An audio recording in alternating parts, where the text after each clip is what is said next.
Shika Baba, Shika Baba, Shadharabara, Esvi Aradana Radana Sudigana Sudigano, Laudi Miru, Shakala Banahidara, Mishu Ladaba, Laundin Shikala, Mahamadia, Abadi Araba, Esvi Aradana Radana, Sudigana Sudigana Sudigano, Ketagalan, Changalagalam, Bandangal, Yepada, Agra Sudiganisoe, Sudigana Sudiganisue. കുറവുകളിലേക്ക് കടന്നു വരുന്ന ദൈവത്തിന് സ്തുതി, ആരാധന ആരാധന ആരാധന. ഓ പരിശുദ്ധാത്മാവേ സ്തുതിക്കുന്നു സ്തുതിക്കുന്നു സ്തുതിക്കുന്നു. ആമേൻ ആമേൻ ആമേൻ ആമേൻ ആമേൻ. ഹല്ലേലൂയ ഹല്ലേലൂയ ഹല്ലേലൂയ ഹല്ലേലൂയ ഹല്ലേലൂയ. ആമേൻ യേശുവേ ആരാധന ആരാധന ആരാധന ആരാധന. പരിശുദ്ധാത്മാവേ സ്തുതിക്കുന്നു സ്തുതിക്കുന്നു. ആമേൻ ഹല്ലേലൂയ ഹല്ലേലൂയ. കണ്ണുകൾ അടച്ചു പിടിച്ച് രണ്ട് കരങ്ങളും നെഞ്ചോട് ചേർത്ത് പിടിച്ച് ആത്മാവിൻ ശക്തി, അത്യുന്നത ശക്തി, പരിശുദ്ധാത്മ ശക്തി എന്നിൽ നിറയട്ടെ, എന്നിൽ നിറയട്ടെ, സഭയിൽ നിറയട്ടെ, ലോകം മുഴുവൻ കത്തിപ്പടരട്ടെ, എന്നിൽ നിറയട്ടെ, സഭയിൽ നിറയട്ടെ, ലോകം മുഴുവൻ കത്തിപ്പടരട്ടെ, ഇരുസഭ മുഴുവൻ കത്തിപ്പടരട്ടെ, ദേശം മുഴുവൻ കത്തിപ്പടരട്ടെ. ഹല്ലേലൂയ ഹല്ലേലൂയ ഹല്ലേലൂയ. നന്മ നിറഞ്ഞ മറിയമേ സ്വസ്തി, കർത്താവ് അങ്ങയോടുകൂടെ സ്ത്രീകളിൽ അങ്ങ് അനുഗ്രഹിക്കപ്പെട്ടവളാകുന്നു. അങ്ങയുടെ ഉദരത്തിൻ ഫലമായി ഈശോ അനുഗ്രഹിക്കപ്പെട്ടവനാകുന്നു. പരിശുദ്ധ മറിയമേ തമ്പുരാൻ്റെ അമ്മേ, പാപികളായ ഞങ്ങൾക്ക് വേണ്ടി എപ്പോഴും ഞങ്ങളുടെ മരണസമയത്തും തമ്പുരാനോട് അപേക്ഷിച്ചു കൊള്ളണമേ. ആമേൻ. നന്മ നിറഞ്ഞ മറിയമേ സ്വസ്തി, കർത്താവ് അങ്ങയോടുകൂടെ സ്ത്രീകളിൽ അങ്ങ് അനുഗ്രഹിക്കപ്പെട്ടവളാകുന്നു. അങ്ങയുടെ ഉദരത്തിൻ ഫലമായ ഈശോ അനുഗ്രഹിക്കപ്പെട്ടവനാകുന്നു. പരിശുദ്ധ മറിയമേ തമ്പുരാൻ്റെ അമ്മേ, പാപികളായ ഞങ്ങൾക്ക് വേണ്ടി എപ്പോഴും ഞങ്ങളുടെ മരണസമയത്തും തമ്പുരാനോട് അപേക്ഷിച്ചു കൊള്ളണമേ. ആമേൻ. നന്മ നിറഞ്ഞ മറിയമേ സ്വസ്തി, കർത്താവ് അങ്ങയോടുകൂടെ സ്ത്രീകളിൽ അങ്ങ് അനുഗ്രഹിക്കപ്പെട്ടവളാകുന്നു. അങ്ങയുടെ ഉദരത്തിൻ ഫലമായ ഈശോ അനുഗ്രഹിക്കപ്പെട്ടവനാകുന്നു. പരിശുദ്ധ മറിയമേ തമ്പുരാൻ്റെ അമ്മേ, പാപികളായ ഞങ്ങൾക്ക് വേണ്ടിയും എപ്പോഴും ഞങ്ങളുടെ മരണസമയത്തും തമ്പുരാനോട് അപേക്ഷിച്ചു കൊള്ളണമേ. ആമേൻ. ഹല്ലേലൂയ ഹല്ലേലൂയ ഹല്ലേലൂയ. ഇരിക്കാം.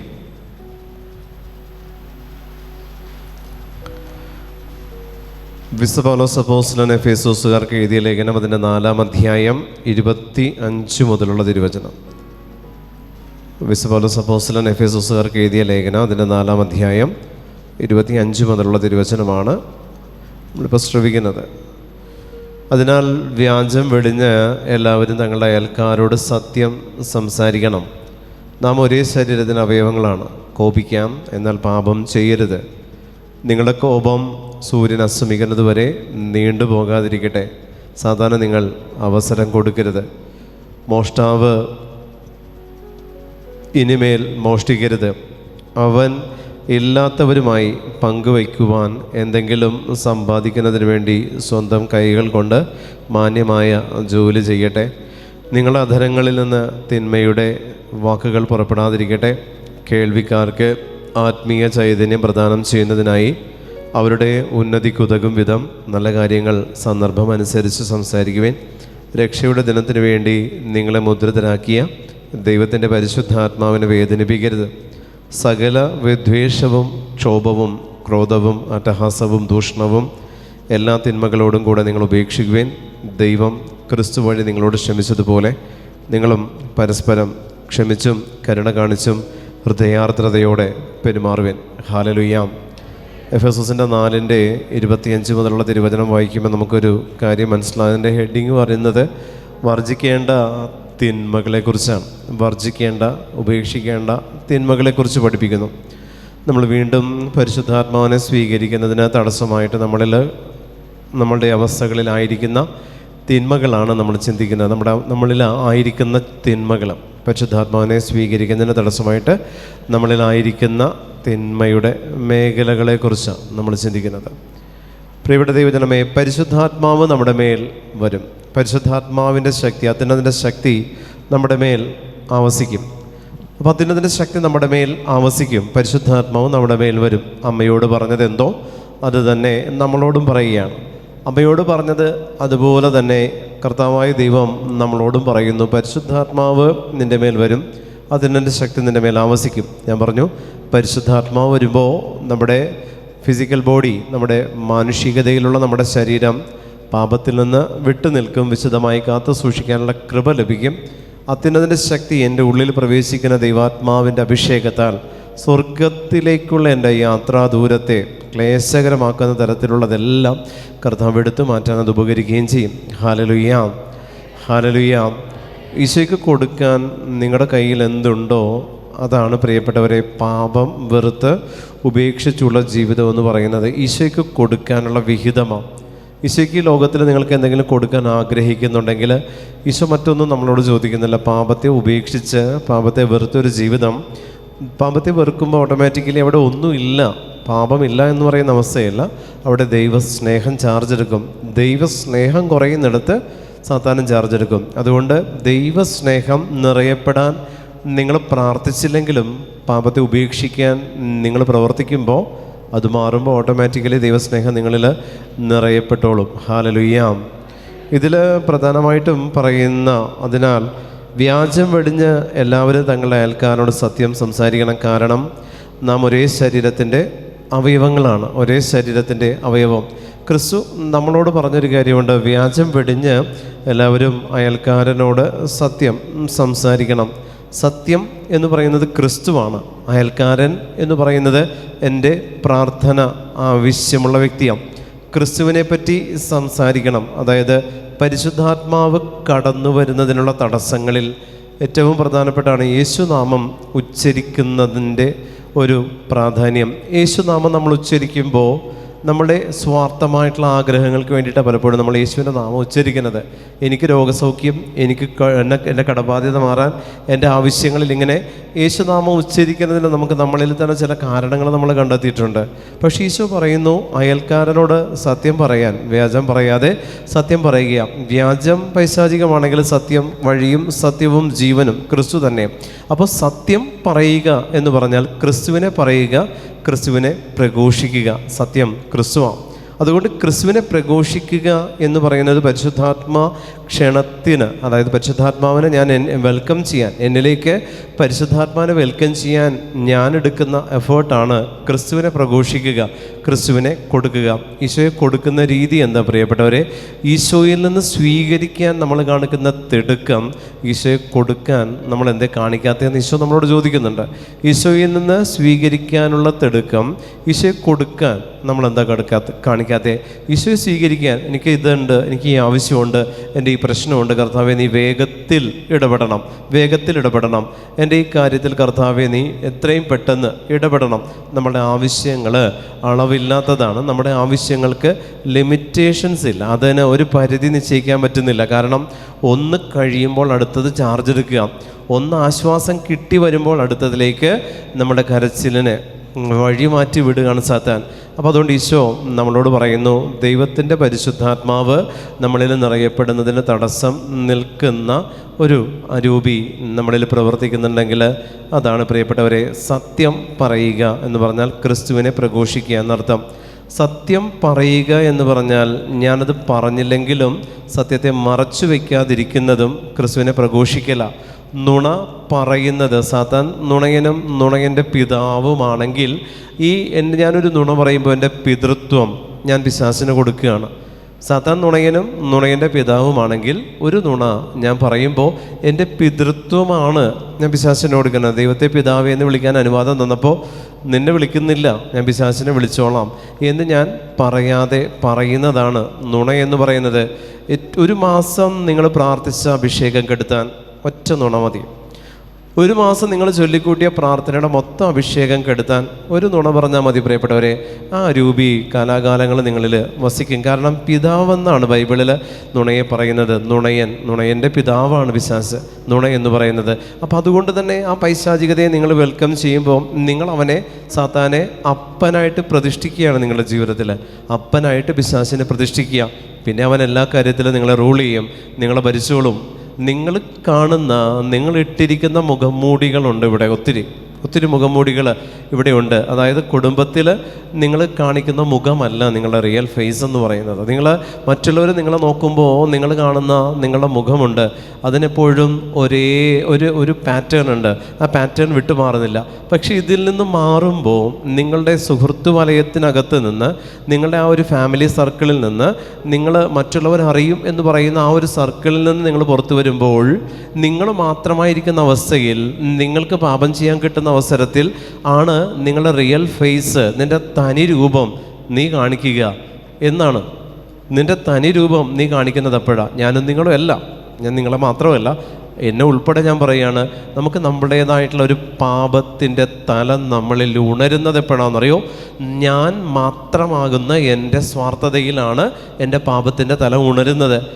എൻ്റെ ഫാമിലി ഒരു പരിധി വരെ, എൻ്റെ ഫ്രണ്ട് സർക്കിള്, എന്നെ മറ്റുള്ളവർ അറിയുന്നത്, എന്നെ മറ്റുള്ളവർ കേൾക്കുന്നത്, എൻ്റെ ജോലി മേഖലകൾ ഒരു പരിധി വരെ പാപം എന്ന് പറയുന്ന അവസ്ഥയിലേക്ക് ഞാൻ പോകാതെ എന്നെ ഇങ്ങനെ കെട്ടിയിട്ടിട്ടുണ്ട് ഈശോ. അതിൽ ഒരു പരിധി വരെ ഈ ഒരു കൺട്രോളിൽ, നിർബന്ധത്തിന് കീഴ്പ്പെട്ടാണെങ്കിലും ഞാൻ പാപത്തിൽ നിന്ന് വേറിട്ട് നിൽക്കുന്നുണ്ട്. പക്ഷേ ഈ ഒരു സർക്കിൾ ഭേദിച്ച് കഴിഞ്ഞ് നോക്കിയോട്ടെ, നമ്മളുടെ തനി സ്വരൂപം നമ്മൾ കാണിക്കും. Hallelujah, hallelujah. നമ്മുടെ തനി സ്വരൂപം കാണിക്കും, നമ്മൾ എന്താണെന്നുള്ളത് നമ്മൾ പ്രകടിപ്പിക്കും. ഇതിനെ നമ്മൾ അഭിനയം എന്ന് വിളിക്കും. ഇതിനെ നമ്മൾ അഭിനയിക്കുക. ശരിക്കും ലൈഫിൽ നമ്മൾ എല്ലാവരും അഭിനയമാണ് പ്രിയപ്പെട്ടവരെ. നമ്മുടെ കുടുംബത്തിൽ റിയൽ ഫേസ് കാണുന്നത് വളരെ ചുരുക്കം ഉണ്ടാവുള്ളൂ, ബാക്കിയുള്ളതെല്ലാം അഭിനയമാണ്.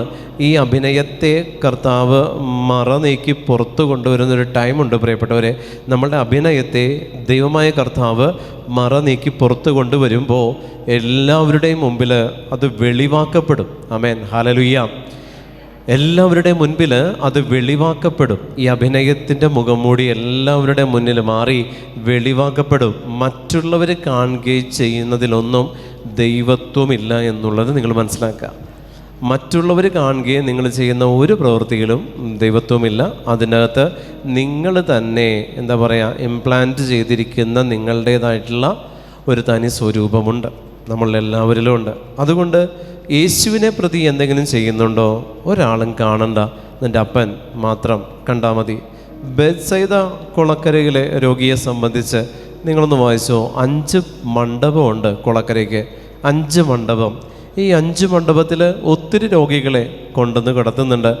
ജലമിളകുമ്പോൾ ഇറക്കാൻ ആരുമില്ല. ജലമിളകുന്ന സമയത്ത് ഈ രോഗി 38 വർഷം കാത്തു കിടന്നു. കർത്താവ് അവന് സൗഖ്യം കൊടുത്ത് ജീവനിലേക്ക് വന്ന ഈ രോഗിയുടെ ഈശോ പറഞ്ഞൊരു കാര്യമുണ്ട്. വീണ്ടും ദേവാലയത്തിൽ വെച്ച്, സിനഗോഗിൽ വെച്ച് ഈ രോഗിയെ കർത്താവ് വീണ്ടും കണ്ടെത്തുന്ന സമയത്ത് രോഗിയോട് ഈശോ പറയുന്നുണ്ട്, കൂടുതൽ മോശമായത് സംഭവിക്കാതിരിക്കണമെങ്കിൽ നീ മേലിൽ പാപം ചെയ്യരുത്. 38 വർഷം ഈ രോഗി ചെയ്തതിനേക്കാൾ മോശമായിട്ട്, കിടന്നതിനേക്കാൾ മോശമായിട്ട് എന്താ ഇനി വരാനുള്ളത്? 38 വർഷം സഹിച്ച സഹനം മോശമല്ലാതിരുന്നോ?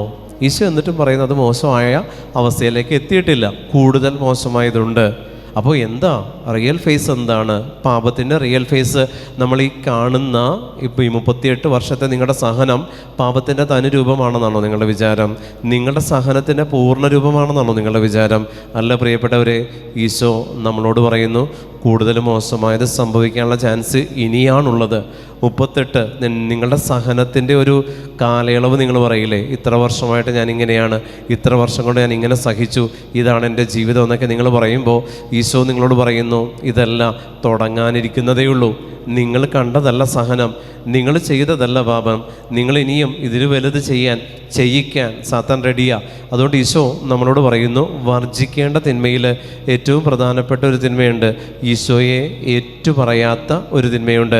മറ്റുള്ളവർക്ക് ഈശോയെ പകർന്നു കൊടുക്കാൻ മടി കാണിക്കുന്ന ഒരു പാപത്തിൻ്റെ തലമുണ്ട്. ഏറ്റുപറയാൻ നിനക്ക് ദൈവം ഒരവസരം തന്നിട്ടുണ്ടെങ്കിൽ ഏറ്റുപറയുന്നുണ്ടോ?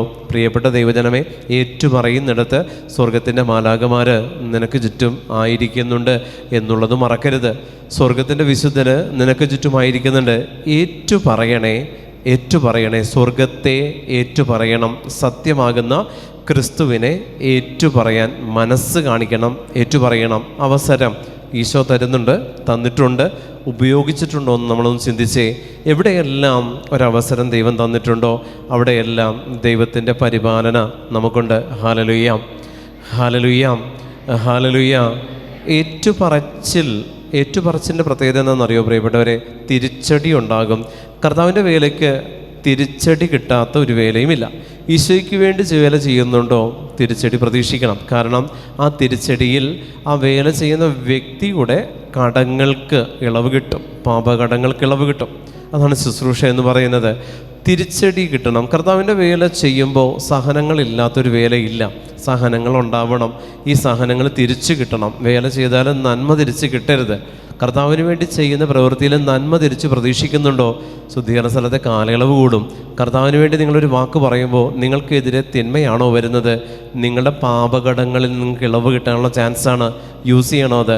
കാരണം അനേക ദിവസങ്ങൾ ശുദ്ധീകരണ സ്ഥലത്ത് നിങ്ങളെ മോചിപ്പിക്കാൻ ആ സഹനങ്ങൾക്ക് വിലയുണ്ട് എന്നുള്ളത് മറക്കരുത്. ഹല്ലേലൂയ, ഹല്ലേലൂയ, ഹല്ലേലൂയ, ഹല്ലേലൂയ. ഞാനൊരിക്കൽ നോർത്ത് ഈസ്റ്റിൽ വെച്ചിട്ട് ഒരു 15 ഡോക്ടേഴ്സിന് വേണ്ടിയിട്ടൊരു സെഷൻ എടുക്കാൻ വേണ്ടി എന്നെ വിളിച്ചു. ഒരു 15 ഡോക്ടേഴ്സ്. അതിലൊരു മകള്, അവളെൻ്റെ ധ്യാനം കൂടിയതാണ്, ഡോക്ടറാണ്, അവൾ നാട്ടിലുള്ള ബോംബെയിലാണ്. അപ്പോൾ അവൾ പറഞ്ഞിട്ടാണ് ഈ 15 പേര് ഒന്നിച്ചു കൂടിയത്. അപ്പോൾ അവരുടെ ഹൗസ് സർജൻസി കഴിഞ്ഞിട്ട് ഓരോരുത്തരും ഓരോ സ്ഥലത്ത് പോസ്റ്റിംഗ് കിട്ടിയിട്ടേ ഉള്ളൂ. അങ്ങനെ നിൽക്കുന്ന മക്കളാണ് ഒരു 15 പേര്. ഈ 15 പേര് കൂടെ അവിടെ ഒരു സ്ഥലം അവർ അറേഞ്ച് ചെയ്തു. അതിൽ ഈ കുട്ടി മാത്രമേ ഉള്ളൂ ക്രിസ്ത്യൻ ആയിട്ടുള്ളത്. ബാക്കി 14 പേരും വിജാതീയരാണ്. അവരുമാരും മലയാളികളും അല്ല. ഇവൾ മലയാളിയാണ്, ഇവൾ മാത്രമേ ഉള്ളൂ ക്രിസ്ത്യൻ ആയിട്ടുള്ളത്. ബാക്കി 14 പേരും വിജാതീയരാണ്, ഹൈന്ദവ സഹോദരങ്ങളാണ്. ഇവർക്ക് വേണ്ടി ക്ലാസ് എടുത്തുകൊണ്ടിരിക്കുന്ന സമയത്ത് ഒത്തിരി സന്ദേശങ്ങൾ യേശുവിനെ കാണിച്ചു തരുമ്പോൾ ഇവരുടെ പേര് പറഞ്ഞിട്ടാണ് ഞാൻ ആ സന്ദേശങ്ങൾ ഇന്നയാൾക്ക് ഇന്നതെന്ന്, നമ്മുടെ കഴിവല്ല അത്, പരിശുദ്ധാത്മാവ് തരുന്ന സന്ദേശം അതുപോലെ ഇങ്ങനെ കൺവേ ചെയ്യണം അവരിലേക്ക് കൊടുക്കുന്ന സമയത്ത്. ഇവർ 1 to 1 കാണാൻ വേണ്ടി വന്നപ്പോൾ ഇവരോട് കുറേ കാര്യങ്ങൾ ഈശോ വെളിപ്പെടുത്തി. ഒത്തിരി കാര്യങ്ങൾ ഇവരോട് ഇങ്ങനെ സംസാരിച്ചു കൊണ്ടിരിക്കുമ്പോൾ ഇവർ പറയാണ്, ഞങ്ങളുടെ വിശ്വാസ സംഹിതകളിലൊന്നും ഇതുപോലെ പറയുന്നവരെ ഞങ്ങൾ കണ്ടിട്ടില്ല. ഇതിന് പുറകിൽ പ്രവർത്തിക്കുന്നത് എന്ത് സ്പിരിറ്റാണെന്ന് ചോദിച്ചു. ഇതിന് പുറകിൽ പ്രവർത്തിക്കുന്നത് എന്താ? അഭിഷേകമാണോ? എന്താണ് ഇതിന് പുറകിൽ? ദൈവമാണോ? അവർക്ക് അങ്ങനെ ഒരു ചിന്ത അവർക്ക് അങ്ങനെ കേട്ടിട്ടില്ല. അവരങ്ങനെയുള്ള രീതിയിൽ ഞാൻ പറഞ്ഞു, നമ്മൾ വിശ്വസിക്കുന്നത്, നമ്മളിൽ വസിക്കുന്ന പരിശുദ്ധാത്മാവ് എന്ന് പറയുന്നൊരു തലമുണ്ട്. അപ്പോൾ ഇവരെന്നോട് ചോദിക്കുകയാണ്, പരിശുദ്ധാത്മാവ് വാട്ട് യു മീൻ? എന്താ നിങ്ങൾ ഉദ്ദേശിക്കുന്നത്? ഹോളി സ്പിരിറ്റ് എന്താണെന്ന് അവർക്കറിയത്തില്ല. ഉള്ളിൽ വസിക്കുന്ന ആത്മാവ് എന്താണെന്ന് ബോധ്യം കിട്ടിയത് ആർക്കാണെന്നറിയോ പ്രിയപ്പെട്ടവരെ? നമ്മൾ ക്രിസ്ത്യൻസിനാണ്. നമ്മുടെ ഉള്ളിൽ ദൈവത്തിൻ്റെ ആത്മാവുണ്ട് എന്ന് പറയുന്നൊരു സമൂഹം ക്രിസ്ത്യാനികളാണ്, കത്തോലിക്കരാണ് പ്രത്യേകിച്ച്. നമ്മൾ പറയുമ്പോൾ അവിടെ തന്നെ നമ്മൾ ദൈവമക്കളാകാനുള്ള കൃപ യൂസ് ചെയ്യുന്നവർ നമ്മളാണ്. ദൈവത്തിൻ്റെ അടിമകളല്ല നമ്മൾ പലപ്പോഴും നമ്മൾ പറയും, കർത്താവേ ഞാൻ നിൻ്റെ അടിമയാണെന്ന് പറഞ്ഞ് നമ്മൾ എളിമ കാണിക്കാൻ വേണ്ടി പറയും. ഒരിക്കലുമല്ല, നമ്മൾ ദൈവ മക്കളാണ്. സ്വാതന്ത്ര്യം കൂടുതലാണ് ദൈവത്തിൻ്റെ അടുത്ത്. അപ്പൻ എന്നുള്ള സ്വാതന്ത്ര്യം കാണിക്കാനായിട്ട് ദൈവം അനുവദിച്ചവർ നമ്മളാണ്. അതുകൊണ്ട് ഈ സ്വാതന്ത്ര്യം നമ്മൾ ഉപയോഗിക്കാത്തിടത്ത് പ്രിയപ്പെട്ട ദൈവജനമേ, സാത്താൻ നമ്മളിൽ സ്വാതന്ത്ര്യം കാണിക്കും. ഹല്ലേലൂയ. ദൈവത്തിലുള്ള നമ്മുടെ സ്വാതന്ത്ര്യം നമ്മൾ ഉപയോഗിക്കാൻ മടി കാണിക്കുന്നിടത്ത് സാത്താൻ നമ്മളിൽ സ്വാതന്ത്ര്യമെടുക്കും. ആ സ്വാതന്ത്ര്യമാണ് നമ്മളെ സ്വർഗം നഷ്ടമാക്കുന്ന പാപത്തിലേക്ക് നമ്മളെ കൊണ്ടുപോകും. ഡയറക്റ്റ് സിന്നുണ്ട്. അതായത് ഞാൻ 10 കൽപ്പനകൾ നേരിട്ട് ലംഘിക്കുന്നതുണ്ട്. ഈ 10 കൽപ്പനകൾ മറ്റു പല വഴി ലംഘിക്കുന്നതിനെ പറ്റി ക്രിസ്തുവാണ് പഠിപ്പിച്ചത്. പഴയ നിയമത്തിൽ മോശ പഠിപ്പിച്ചത് നേരിട്ട് ലംഘനമാണ്. അവധി പറയുന്നുണ്ട് വ്യഭിചാരം ചെയ്യരുത്. ക്രിസ്തു പഠിപ്പിച്ചപ്പോൾ അത് വീണ്ടും കീറിയിട്ട് അവൻ പറഞ്ഞു, ആസക്തിയോടെ നോക്കിയാൽ വ്യഭിചാരമാണ്. ആസക്തിയോടെ നോക്കിയാൽ വ്യഭിചാരമാണ്. സഹോദരനെ ബോഷ എന്ന് വിളിച്ചാൽ കൊലപാതകിയ. ഇങ്ങനെ കൊലപാതകത്തിനും വ്യഭിചാരത്തിനും പ്രമാണലംഘനങ്ങൾക്കെല്ലാം പല മുഖങ്ങൾ തന്നവൻ്റെ മുഖത്തിൻ്റെ പേരാണ് യേശു എന്ന് പറയുന്നത്. പ്രിയമുള്ള ദൈവജനമേ, ഈശോ നമുക്ക് തന്നിരിക്കുന്ന ഈ കൽപ്പനകളിൽ 10നെ 100ആക്കി ഈശോ തന്നു. 10 കൽപ്പനകളെ വിഭജിച്ച് അതിൻ്റെ ഉള്ളിൽ നിന്ന് കീറി മാറ്റി 10നെ ഈശോ 100ആക്കി തന്നു. ഈ 100 കൽപ്പനകൾ തന്നിട്ടാണ് അവൻ പഠിപ്പിക്കുന്നത്.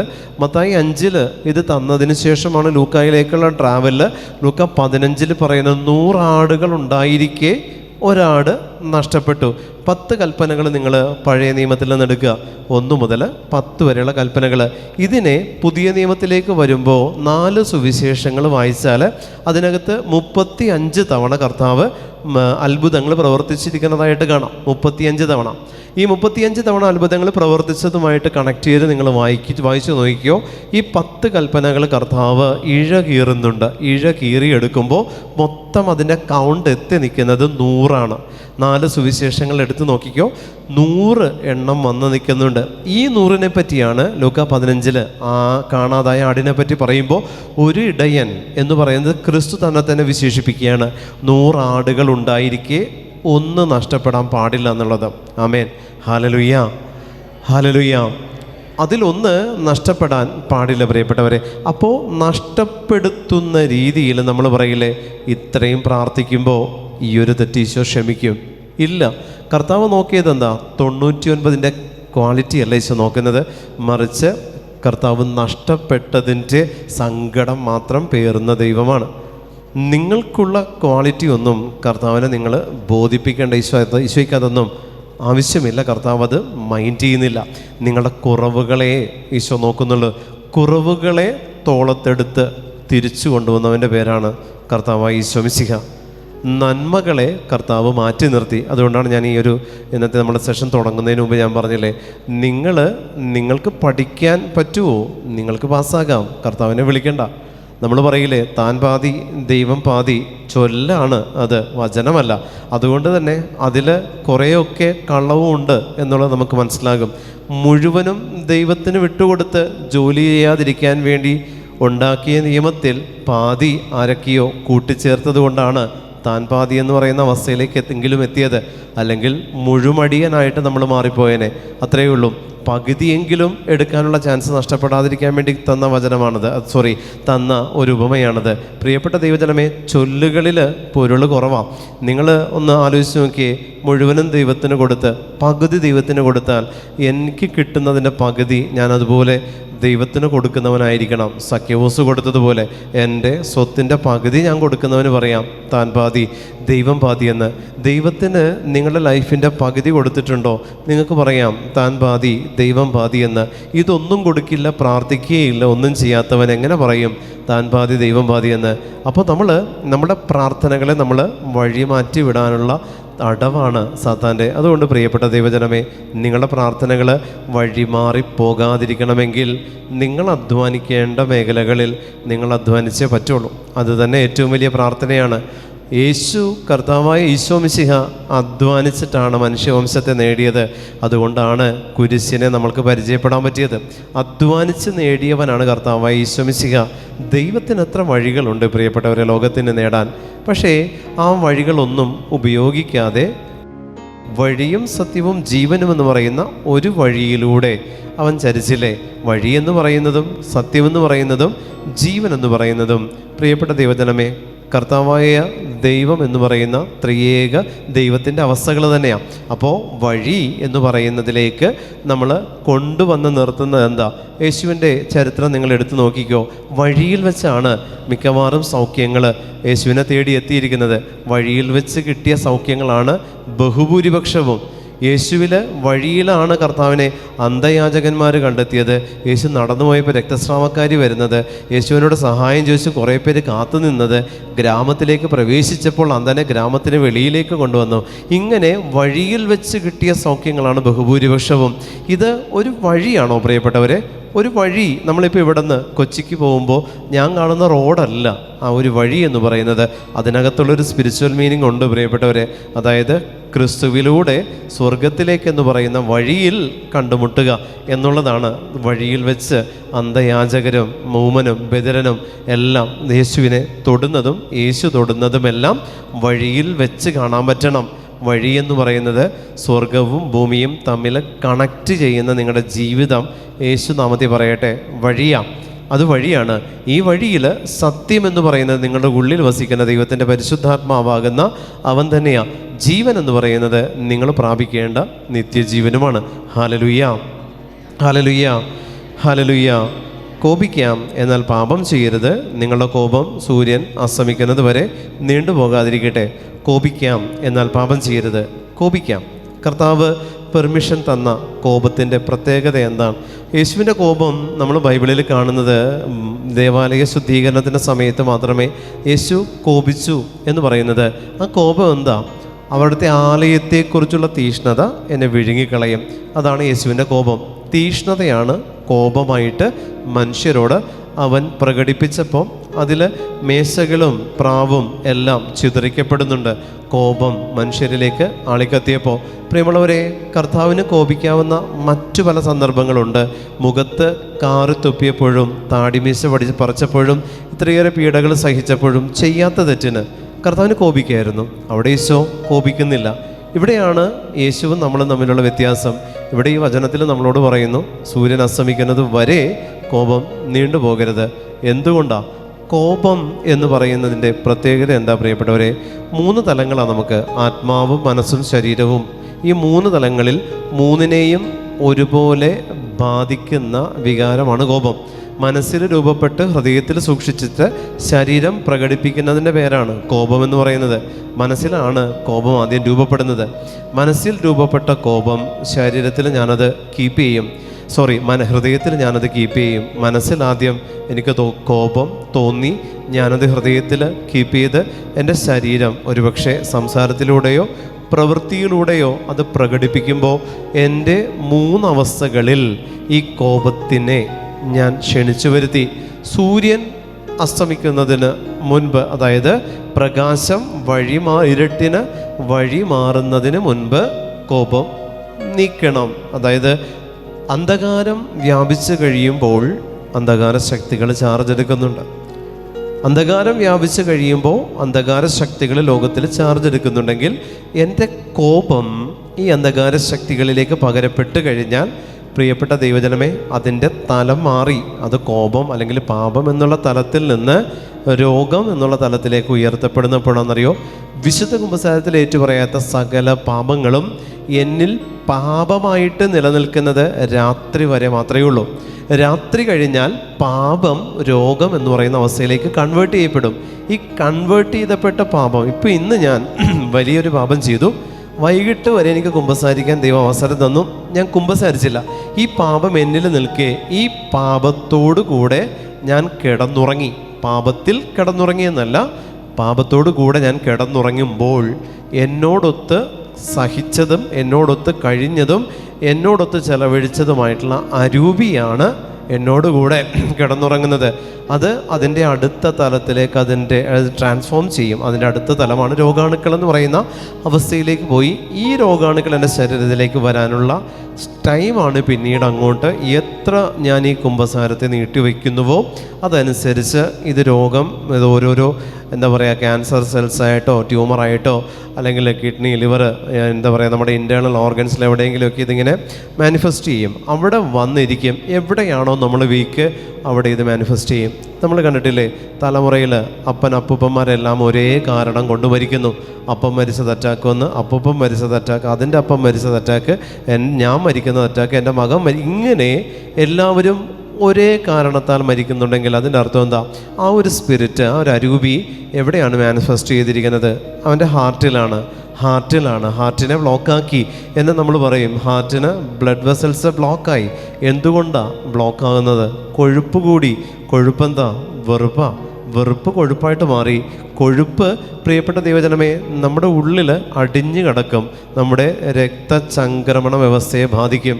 1 മിനിറ്റിനുള്ളിൽ നമ്മുടെ ബോഡിയിലുള്ള മുഴുവൻ ബ്ലഡും ഹാർട്ടിലൂടെ കടന്നു പോകുന്നുണ്ടെന്നാണ് വൈദ്യശാസ്ത്രം പറയുന്നത്. 1 മിനിറ്റിനുള്ളിൽ നമ്മുടെ ഹാർട്ട് പമ്പ് ചെയ്യും, വീണ്ടും തള്ളും, വീണ്ടും പമ്പ് ചെയ്യും, വീണ്ടും തള്ളും, വീണ്ടും പമ്പ് ചെയ്യും, വീണ്ടും തള്ളും. ഈ ഒരു ECGയുടെ പ്രവർത്തനം നമ്മുടെ ശരീരത്തിൽ നടക്കുമ്പോൾ ഈ പമ്പിങ്ങും പ്രഷറും പമ്പിങ്ങും പുഷും കൊടുത്തുകൊണ്ടിരിക്കുക. നമ്മൾ ECGയിൽ കാണുന്നത് അത് തന്നെയാണ്. ഈ പുഷ് ചെയ്യുന്ന സമയത്ത് ഇത് പുഷാവുന്നില്ല. എന്തുകൊണ്ടാണ്? ഈ എന്നിലുള്ള കൊഴുപ്പടിഞ്ഞ് എന്നിലുള്ള വെസൽസ് ബ്ലോക്ക് ആകുന്നതാണ്. ഇത് തന്നെയാണ് കോപത്തിലൂടെ പാപമായി മാറിയാൽ വ്യക്തി ജീവിതത്തിലുള്ള അവസ്ഥയും മറിച്ചല്ല. ഇത് ബ്ലോക്കുകൾ സൃഷ്ടിക്കും. നിങ്ങൾ അറ്റൻഡ് ചെയ്യുന്ന ഇൻ്റർവ്യൂ ഒന്നും നിങ്ങൾ പാസ്സാവില്ല. നിങ്ങൾ ഒരു ലോണിൽ അപ്ലൈ ചെയ്താൽ നിങ്ങൾക്ക് ലോൺ സാങ്ഷൻ ആവില്ല. നിങ്ങളുടെ ശരീരത്തിൽ പലതും ബ്ലോക്കായി കിടക്കും. നിങ്ങൾ പല ഉയർച്ചയിലേക്ക് എത്താനുള്ള ക്വാളിഫിക്കേഷൻ നിങ്ങൾക്കുണ്ടാവും. ഒരു ഉയർച്ചയിലേക്ക് നിങ്ങൾ എത്തില്ല. കാരണം ചിലതിനെ നിങ്ങൾ ഹോൾഡ് ചെയ്ത് വെക്കുമ്പോൾ അത് വഴിയിൽ വെട്ടിയിട്ടിരിക്കുന്ന വലിയൊരു തടിക്കഷ്ണമാണ്. ഇതിനെപ്പറ്റിയാണ് ഈശോ പറയുന്നത്, നിൻ്റെ കണ്ണിലുള്ള തടിക്കഷ്ണം എടുത്തു മാറ്റാൻ. നീ കണ്ണിൽ മറ്റൊരുവന് എതിരെ കാണുന്ന കുറ്റം അത് ഒരു തവണ കണ്ടു, ഞാൻ മറക്കുന്നില്ലെങ്കിൽ അതാണ് തടിക്കഷ്ണമായി മാറുന്നത്. ഹല്ലേലൂയ, ഹല്ലേലൂയ, ഹല്ലേലൂയ. തടിക്കഷ്ണമാകുന്നതാണ് എൻ്റെ വഴിയെ ബ്ലോക്ക് ചെയ്യുന്ന തടിയാണ് പ്രിയപ്പെട്ടവരെ. വലിയൊരു മരം വീണ് കിടക്കുന്നതിന് തുല്യമാണ്. എനിക്കത് ഫ്രീ ആയിട്ട് ആ ഹൈവേയിലൂടെ പോകാൻ പറ്റാത്ത രീതിയിൽ ബ്ലോക്ക് ചെയ്യപ്പെട്ടിരിക്കുന്ന ചില അവസ്ഥകളുണ്ട്. അതിനെപ്പറ്റിയാണ് ഈശോ പറയുന്നത്, കോപിക്കാം, പാപം ചെയ്യല്ലേ. പാപം ചെയ്താൽ അത് രാത്രി വരെ എത്തല്ലേ. രാത്രി പാപം അതിൻ്റെ അവസ്ഥയിൽ നിന്ന് രൂപമാറ്റം വരുന്ന ടൈമാണ് രാത്രിയുടെ യാമങ്ങൾ. പ്രത്യേകിച്ച് മിഡ് നൈറ്റ് ആകുമ്പോൾ അന്ധകാരത്തിൻ്റെ അതിൻ്റെ ആ മൂർധന്യാവസ്ഥയിലേക്ക് എത്തുമ്പോൾ ഇതിൻ്റെ ആ ഒരു റാങ്ക് മാറും. പാപത്തിൻ്റെ റാങ്കുണ്ട്. ഓരോ പാപത്തിനും ഓരോ റാങ്ക് ഉണ്ടെങ്കിൽ ഈ റാങ്ക് മാറിയാൽ പ്രിയപ്പെട്ടവരെ അത് അതിൻ്റെ അടുത്ത സ്റ്റേജിലേക്ക് പോയാൽ അതാണ് രോഗം എന്ന് പറയുന്ന അവസ്ഥയിലേക്ക് വരുന്നത്. അപ്പോൾ തലമുറകളായിട്ട് എല്ലാവരും ഒരേ അവസ്ഥയിൽ നമ്മുടെ ആയുസ് തീരുന്നുണ്ടെങ്കിൽ, പ്രായമെത്താതെ തീരുന്നുണ്ടെങ്കിൽ അവിടെയെല്ലാം നമ്മളൊന്ന് ശ്രദ്ധിക്കുന്നതും സൂക്ഷിക്കുന്നതും നല്ലതാ പ്രിയപ്പെട്ടവരെ. യേശുവിൻ്റെ കരുണ ഒഴുകേണ്ട വഴികളിൽ കരുണയ്ക്ക് തടസ്സം സൃഷ്ടിക്കുന്ന ചില ബ്ലോക്കുകൾ ഹൃദയത്തിൽ, മനസ്സിൽ, ശരീരത്തിൽ, ആത്മാവിൽ രൂപപ്പെട്ടിട്ടുണ്ടോ എന്നൊന്ന് ഇടയ്ക്ക് ആലോചിക്കുന്നത് നല്ലതാണ്. Hallelujah, hallelujah. സാത്താന് നിങ്ങൾ അവസരം കൊടുക്കരുത്. ഈശോ ഇവിടെ പറഞ്ഞത് കേട്ടോ, കോപിക്കുന്നത്, നിങ്ങളുടെ കോപം സൂര്യൻ അസ്തമിക്കുന്നത് വരെ നീണ്ടുപോകാതിരിക്കട്ടെ. കോപിക്കുന്നത് പാപമല്ല. പാപം ചെയ്ത് കഴിയുമ്പോൾ സാത്താൻ അവസരം കൊടുക്കുക. എന്താണ് അവസരം? അവനിഷ്ടമുള്ളത് നമ്മുടെ മേൽ ചെയ്യാം എന്നുള്ളൊരവസരം നമ്മൾ കൊടുക്കുക.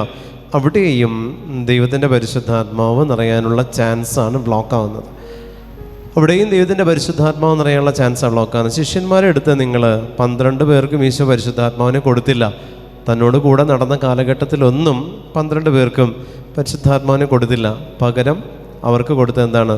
അധികാരം കൊടുത്തിട്ട് പറഞ്ഞു, സാത്താനെതിരെ, അശുദ്ധാത്മാക്കൾക്കെതിരെ അധികാരം കൊടുത്തു, ഉപയോഗിക്കാൻ പറഞ്ഞു. അഭിഷേകം കൊടുത്തില്ല. അഭിഷേകം കൊടുക്കുന്നത് നടപടി 2-ലാണ്. അതായത് അപ്പോസ്തല പ്രവർത്തനം 2-ാം അധ്യായം 1 മുതൽ 4 വരെയുള്ള വാക്യങ്ങളിലാണ് അഭിഷേകം കർത്താവ് കൈമാറുന്നത്, പരിശുദ്ധാത്മാവിനാൽ നൽകപ്പെടുന്നത്. അതുവരെ അഭിഷേകം കൊടുത്തില്ല, അധികാരം കൊടുത്തു. അധികാരം കൊടുത്തിട്ട് പറഞ്ഞു സകലതിനെയും ബന്ധിക്കാനായിട്ടുള്ള അധികാരം. ഈ അധികാരമാണ് ലൂക്ക 10:17 അവർ തിരിച്ചു വന്നിട്ട് പറയുന്നത്, സാത്താൻ പോലും ഞങ്ങൾക്ക് കീഴടങ്ങി നിൻ്റെ നാമത്തിൽ. അപ്പോൾ യേശു നാമം എന്ന് പറയുന്ന അധികാരം നിങ്ങളുടെ ലോകത്തിലും നിങ്ങളുടെ ജീവിത പ്രശ്നങ്ങളിലും നിങ്ങൾ ഉപയോഗിക്കുന്നുണ്ടെങ്കിൽ നിങ്ങളുടെ പ്രാർത്ഥനകളെ നിങ്ങൾക്ക് പരിശുദ്ധാത്മാവിനെ സ്വീകരിക്കാനായിട്ട് ഉപയോഗിക്കാവുന്നതാണ്. നിങ്ങളുടെ പ്രാർത്ഥനകളെ നിങ്ങൾക്ക് പരിശുദ്ധാത്മാവിൻ്റെ അഭിഷേകം സ്വീകരിക്കാൻ വേണ്ടി നിങ്ങൾക്ക് ഉപയോഗിക്കാം. പക്ഷെ നമ്മൾ ഉപയോഗിക്കുന്നില്ല. അതാണ് നമ്മുടെ കുറവ്. നമ്മൾ ഉപയോഗിക്കുന്ന പ്രാർത്ഥനകളെല്ലാം നമ്മുടെ രോഗം മാറാനായിട്ടാണ്. പാപമായി കഴിയുമ്പോൾ ഈശോ പറയുന്നു, സാത്താന് നിങ്ങൾ അവസരം കൊടുക്കല്ലേ. അന്ധകാരം വരെ, പ്രിയപ്പെട്ട ദൈവജനമേ, രാത്രിയുടെ യാമങ്ങൾ വരെ ദൈവം നിങ്ങൾക്ക് അവസരം തന്നിട്ടുണ്ട്. 6 മുതൽ അങ്ങോട്ട് രാത്രിയുടെ യാമങ്ങൾ ആരംഭിക്കുന്ന 1-ാം യാമം മുതൽ അങ്ങോട്ട് നിങ്ങൾ ചെയ്ത പാപത്തിൻ്റെ റാങ്ക് മാറും നിങ്ങളിൽ. ആ റാങ്ക് മാറി പിറ്റേ ദിവസം വെളുപ്പിന് 6 മണി എത്തുമ്പോഴേക്കും നിങ്ങൾ ചെയ്ത പാപം, നിങ്ങളിൽ വസിക്കാൻ നിങ്ങൾ അനുവദിച്ച പാപം, അതിൻ്റെ റാങ്ക് മാറി അത് അടുത്ത റാങ്കിലേക്ക് പ്രവേശിക്കുന്നതാണ് രോഗം എന്ന് പറയുന്ന അവസ്ഥ, അല്ലെങ്കിൽ കടബാധ്യത എന്ന് പറയുന്ന അവസ്ഥ, അല്ലെങ്കിൽ കുടുംബ പ്രശ്നങ്ങൾ, തടസ്സങ്ങൾ, ഭിന്നിപ്പുകൾ എന്നു വേണ്ട നിങ്ങൾ സ്വപ്നത്തിൽ പോലും വിചാരിക്കാത്ത കാര്യങ്ങൾ നിങ്ങളുടെ കുടുംബത്തിൽ രൂപപ്പെടും, നിങ്ങളിൽ രൂപപ്പെടും. ഇതിന് പ്രധാനപ്പെട്ട കാരണം അലസതയാണ്. എല്ലാം പ്രാർത്ഥിച്ച് നേടാം എന്ന് പറയുന്നത് അലസതയാണ്. Hallelujah, hallelujah. എല്ലാം പ്രാർത്ഥിച്ച് നേടുന്നതല്ല ദൈവഹിതം. നീ അധ്വാനിക്കാതെ നേടുന്നതൊന്നും ദൈവഹിതമല്ല. പ്രാർത്ഥനയിൽ പോലും വളരെയേറെ അധ്വാനം കഴിഞ്ഞാലാണ് പ്രാർത്ഥന കൃപയായിട്ട് കൺവേർട്ട് ചെയ്യപ്പെടുള്ളൂ. അതല്ലെങ്കിൽ പ്രാർത്ഥനയായിട്ട് തന്നെ നിൽക്കും. നിങ്ങളെല്ലാം പ്രാർത്ഥിക്കുന്ന വ്യക്തികളാണ്. പക്ഷെ അവിടെ നിന്ന് ഇങ്ങോട്ട് കയറുമ്പോൾ പ്രാർത്ഥിക്കുന്നവർ ഇവിടെ മയക്കും പിടിച്ച് നിന്നിട്ട് കാര്യമില്ല. കൃപയായിട്ട് കൺവേർട്ട് ചെയ്തവർക്ക് ഇവിടെ സ്ഥാനമുള്ളൂ. പ്രാർത്ഥിക്കുന്നവർക്ക് ഇവിടെ റോളില്ല. പ്രിയപ്പെട്ടവരെ, പ്രാർത്ഥനയ്ക്ക് നിങ്ങൾ വാല്യൂ കൊടുത്താൽ, പ്രാർത്ഥന കൃപയായിട്ട് കൺവേർട്ട് ചെയ്താൽ അവിടെ ഇരിക്കേണ്ട നിങ്ങൾ ഇവിടെ നിൽക്കും. അത്രയേ ഉള്ളൂ. ഹല്ലേലൂയ. അതല്ലെങ്കിൽ ലൈഫ് ലോങ് അവിടെ തന്നെ ഇരിക്കാം. Hallelujah, hallelujah. അപ്പോൾ പ്രാർത്ഥനയ്ക്ക് അധ്വാനമില്ലാത്ത പ്രാർത്ഥനയാകുമ്പോൾ പ്രാർത്ഥന എന്നും പ്രാർത്ഥനയായിട്ടും പ്രാർത്ഥനക്കാരനെന്നും പ്രാർത്ഥനക്കാരനായിട്ടും നിലനിൽക്കാനുള്ള കാരണം എന്താണെന്നറിയോ? പ്രാർത്ഥിച്ചുകൊണ്ടേ ഇരിക്കുന്നുണ്ട്. പ്രാർത്ഥനയിൽ അധ്വാനമില്ലാത്തതുകൊണ്ടാണ്. ഹല്ലേലൂയ. പ്രാർത്ഥനയിലുള്ള അധ്വാനമാണ് ഉപവാസവും ഉറക്കം നിൽക്കലും. അത് മൊബൈലും പിടിച്ചുകൊണ്ടിരിക്കാനല്ല, പ്രാർത്ഥിക്കാൻ ഉറക്കം നിൽക്കൽ. ഉപവസിക്കുക, ശരീരത്തിനോട് നോ പറയുക, ഉറക്കത്തോട് നോ പറയുന്നിടത്ത് പ്രാർത്ഥനയിൽ അധ്വാനമുണ്ട്. നിങ്ങളുടെ സഹനങ്ങൾ, ദൈവം അനുവദിച്ച സഹനങ്ങളിൽ ദൈവമേ മാറ്റണമേ എന്ന് പ്രാർത്ഥിക്കാതെ സഹിക്കാനുള്ള കൃപ തരണമേ എന്ന് പ്രാർത്ഥിക്കുന്നത് പ്രാർത്ഥനയിലുള്ള അധ്വാനമാണ്. നിൻ്റെ പ്രാർത്ഥനയ്ക്ക് ഇരട്ടി സ്പീഡ് കിട്ടാനായിട്ട് അത് ഉപകരിക്കും. ഹല്ലേലൂയ, ഹല്ലേലൂയ, ഹല്ലേലൂയ. നിങ്ങളുടെ പ്രാർത്ഥനയ്ക്ക് ഇരട്ടി സ്പീഡ് കിട്ടും. അതാണ് അതിൻ്റെ പ്രത്യേകത. ഇപ്പോൾ ഹോളി വാട്ടർ നമ്മളെല്ലാവരുടെയും വീട്ടിലുണ്ട്. നമ്മളിപ്പോൾ ഒരു പള്ളിയിൽ ചെന്നൊരു അച്ഛനോട് വെഞ്ചരിക്കാൻ ഒരു കൊന്ത കൊണ്ട് കൊടുക്കുക. അച്ഛൻ വെഞ്ചരിക്കുമ്പോഴും ഒരു പ്രാർത്ഥന ചൊല്ലി, ഒരു കുരിശടയാളം കൈകൊണ്ട് കാണിച്ച് അതിലേക്ക് ഹോളി വാട്ടർ ചൊല്ലി ഇട്ട് അത് വെഞ്ചരിച്ച് തരുന്നു. അപ്പോൾ ഒരു വ്യക്തി എന്നോട് ചോദിച്ചൊരു ചോദ്യമുണ്ട്, ബ്രദറെ, അങ്ങനെയാണെങ്കിൽ നമ്മൾക്കിത് തന്നെ ചെയ്താൽ പോരെ? ഹോളി വാട്ടർ അവിടെ തളിക്കുന്നുണ്ട്, വീട്ടിലും തളിക്കുന്നുണ്ടെങ്കിൽ എന്താണ് ഇതിൽ എക്സ്ട്രാ ഉള്ളത്? വാട്ടർ തന്നെയല്ലേ? ഞാൻ പറഞ്ഞു, ഹോളി സ്പിരിറ്റ് പ്ലസ് വാട്ടർ, അതാണ് holy water. Holy spirit plus water, anybody can use, നമുക്ക് ആർക്കും ഉപയോഗിക്കാം. പക്ഷേ അതിലേക്ക് വൈദികൻ ബ്ലസ് ചെയ്യുമ്പോൾ അതിൽ കടന്നു വരുന്ന അഭിഷേകം, പൗരോഹിത്യത്തിൻ്റെ അഭിഷേകവും പരിശുദ്ധ കുർബാനയുടെ അല്ലെങ്കിൽ 7 കൂദാശകളുടെ അഭിഷേകം കടന്നു വരണമെങ്കിൽ വൈദികനിലൂടെ ബ്ലസ് ചെയ്യപ്പെടണം. ഹല്ലേലൂയ, ഹല്ലേലൂയ. അവിടെയാണ് ബ്ലെസ്സിങ്ങിൻ്റെ തലം മാറിയത് കൊണ്ടോ? ഇത് തന്നെയാണ് പ്രാർത്ഥനയുടെ റാങ്കും. പ്രാർത്ഥനയ്ക്ക് ഒരേ പ്രാർത്ഥനയാണ്. ജപമാല നിങ്ങൾ ചെല്ലുന്നതും ഇവിടെ നിന്നൊരു ശുശ്രൂഷകൻ ചെല്ലുന്നതും ജപമാല തന്നെയാണെങ്കിൽ അധരത്തിന് വ്യത്യാസമുണ്ട്. പ്രിയപ്പെട്ടവരെ, അധരത്തിന് വ്യത്യാസമുണ്ട്. കൃപ ഉപയോഗിക്കുന്നവർ ചെയ്യുന്നതിൽ വ്യത്യാസമുണ്ട്. അതിൽ ആഡ് ഓൺ ചെയ്യപ്പെടും, കൃപ ആഡ് ഓൺ ചെയ്യപ്പെടും. അതുകൊണ്ടാണ് പ്രാർത്ഥനയിൽ അധ്വാനമില്ലാത്തവൻ എന്നും പ്രാർത്ഥനക്കാരനായിട്ട് നിലനിന്നു പോകുന്നത്. അതുകൊണ്ടാണ് പ്രാർത്ഥനയിൽ അധ്വാനമുണ്ടാകണം. Hallelujah, hallelujah. പ്രാർത്ഥനകളിൽ അധ്വാനമില്ലെങ്കിലും പരിശുദ്ധാത്മാവിനെ നിങ്ങൾ ആഗ്രഹിക്കും, കിട്ടില്ല. പരിശുദ്ധാത്മാവിനെ നിങ്ങൾ ആഗ്രഹിക്കും, കിട്ടില്ല. ഇപ്പം അഗ്നി അഭിഷേക ധ്യാനം എന്ന് കണ്ടു വന്നവർ കുറച്ചേ ഉള്ളൂ ഇതിനകത്ത്, ആരും തന്നെ ഇല്ല. അതുകൊണ്ടാണ് വലിയ അഗ്നിയൊന്നും ഇറങ്ങാത്തത് ഇവിടെ. ഹല്ലേലൂയ. അഗ്നിയെക്കുറിച്ചുള്ള ടോക്കുകളൊന്നും വരാത്തത് മനഃപൂർവ്വം വരാത്തതാണ്. കാരണം ഞാനിങ്ങനെ നോക്കുമ്പോൾ അതിനുള്ള ഒരു സംഭവമൊന്നും ഇവിടെ കാണുന്നില്ല ആരിലും. കുറേ പേര് നല്ല ഉറക്കമാണ്, കുറേ പേര് ഉറങ്ങാതിരിക്കാൻ കണ്ണിനിങ്ങനെ വലിച്ച് മുറുക്കി കയറിട്ട് കെട്ടി വെച്ചിരിക്കുക. അപ്പോൾ ആ ഒരു അഭിഷേകത്തിന് എന്താ പറയുക, ആ ഒരു നിങ്ങൾ ആഗ്രഹിക്കുന്ന രീതിക്ക് അഗ്നി ഇറങ്ങേണ്ട തലം ആയിട്ടില്ല എന്നുള്ളതാണ്. അതുകൊണ്ടാണ് ടോക്കും ഉറങ്ങിയ രീതിയിൽ തന്നെ പോയിക്കൊണ്ടിരിക്കണതാണ്. പ്രിയപ്പെട്ട ദൈവജനമേ, നിങ്ങളിൽ ദൈവത്തിൻ്റെ പരിശുദ്ധാത്മാവ് കടന്നു വരണമെന്ന് നിങ്ങൾ ആഗ്രഹിക്കുന്നുണ്ടെങ്കിൽ പ്രാർത്ഥനയിൽ അധ്വാനം ഉണ്ടാവണേ. പ്രാർത്ഥനയിൽ അധ്വാനം ഉണ്ടാകണം. കൂദാശകൾക്ക് വില കൊടുക്കണം. പരിശുദ്ധ കുർബാനയ്ക്ക് വില കൊടുക്കണം. പരിശുദ്ധ കുർബാനയ്ക്ക് വില കൊടുക്കാൻ നമ്മെ പഠിപ്പിച്ചവനാണ് സക്കേവൂസ്. കാരണം അവൻ യേശുവിന് മുൻപേ ഓടി സിക്കമൂർ മരം എന്ന് പറയുന്ന കുമ്പസാര കൂട്ടിൽ കയറിയിരുന്നു. യേശു അവിടെ വെച്ചാണ് അവനെ കാണുന്നതും ഇറങ്ങി വരാൻ പറയുന്നതും അവൻ്റെ വീട്ടിൽ ബലിയർപ്പിക്കുന്നതും. Hallelujah, hallelujah. നമ്മൾ കുർബാന തുടങ്ങി 10 മിനിറ്റ് കഴിയുമ്പോഴേ എത്തുന്നുള്ളൂ. യേശുവിന് മുമ്പേ ഓടാൻ ഇപ്പോഴും നമുക്ക് അറിഞ്ഞുകൂടാ. സിനിമയ്ക്കാണെങ്കിൽ നമ്മൾ മമ്മൂട്ടിക്ക് മുമ്പേ ഓടും, പക്ഷെ പള്ളിയിലാണെങ്കിൽ കർത്താവിന് മുമ്പേ ഓടില്ല. കാരണം എന്താ? അവിടെ നിന്നൊന്നും കിട്ടാനില്ലാത്തതാ എന്നാ നമ്മുടെ വിചാരം. നമ്മൾ യേശുവിന് മുമ്പേ ഓടാൻ പഠിപ്പിച്ചവൻ സക്കേവൂസാണ്. അവൻ യേശുവിന് മുമ്പേ ഓടി കുമ്പസാരക്കൂടെന്ന് പറയുന്ന സിക്കമൂർ മരത്തിൽ കയറിയപ്പോൾ യേശു അവിടെ വെച്ച് അവനെ മീറ്റ് ചെയ്തു. താഴേക്ക് നോക്കിക്കൊണ്ട് നടക്കുന്ന കർത്താവ് ചില സന്ദർഭങ്ങളിൽ മാത്രമേ മുകളിലേക്ക് നോക്കിയിട്ടുള്ളൂ. അതിലൊന്ന് സക്കേവൂസാണ്, മറ്റൊന്ന് തളർവാദ രോഗിയെ താഴെ ഇറക്കിയ 4 പേരിലേക്ക് പോവാം. ഈശോ മുകളിലേക്ക് നോക്കിയപ്പോഴെല്ലാം അത്ഭുതങ്ങളും വിശ്വാസവും കണ്ടിട്ടുണ്ട്. അതുകൊണ്ട് മുമ്പേ ഓടാത്തതെല്ലാം അവിശ്വാസമാണ്. അങ്ങനെ മതി എന്ന് ദൈവത്തിന് കൊടുത്തിരിക്കുന്ന വില അത്രയേ ഉള്ളൂ.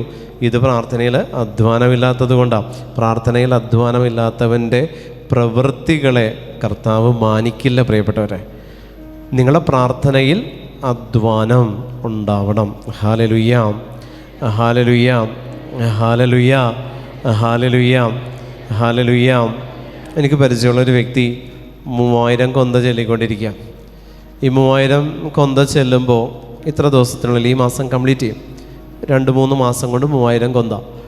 അപ്പോൾ ഞാൻ ചോദിച്ചു, എങ്ങനെ ചെല്ലുന്നത്? നീ എങ്ങനെ ചെല്ലാൻ ഉദ്ദേശിച്ചേക്കണേ?